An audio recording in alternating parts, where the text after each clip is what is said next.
Ky është Bradley Daisy, një ushtarak ish Marines amerikan i dalë në pension dhe ditët e pleqërisë së tij ka vendosur t'i kalojë duke udhëtuar. Pasi ka vizituar shumë vende të botës, ndaleca e tij në Shqipëri ka lënë bresa të jashtëzakonshme.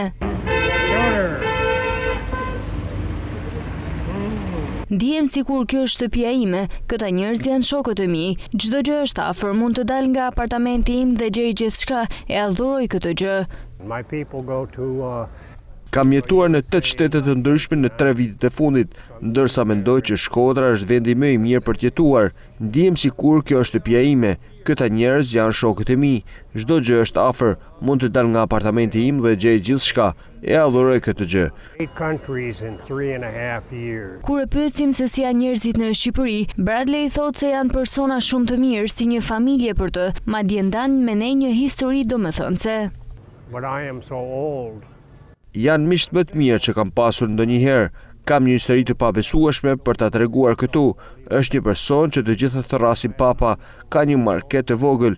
Ai është shumë i dashur dhe i sjellshëm me mua. Përkujdeset shumë. Kur mbes pa para, unë shkoj aty dhe ai më jep dhe më thotë s'ka problem. Mi sill një ditë tjetër. Ai tashmë është si vëlla për mua. Nuk ndodh kur diçka atje në Amerikë. Për të gjithë shqiptarët që po jetojnë me ëndrrën amerikane, Bradley thotë që në fakt Amerika është një ëndër e bukur, ama realiteti është ndryshe. Ëndra është e vërtet, ama realiteti është ndryshe. Të jetosh në Amerikë kushton shumë para, është shumë e madhe, shumë e zhurmshme dhe mbi të gjitha shumë e madhe. Nuk ka të krahasuar me çfarë ka këtu, çdo gjë e afër, një është e bukur. Jam shumë i irrituar për momentin me Trump, ashtu si pjesa më e madhe e amerikanëve. Rikthimi në Shkodër për Bradley është diçka e sigurt, ndërsa thotë që do rekomandoj Shqipërinë kudo që të mundet, për bukuritë natyrore, por edhe padyshim për karakteret fantastike njerëzore që njoha.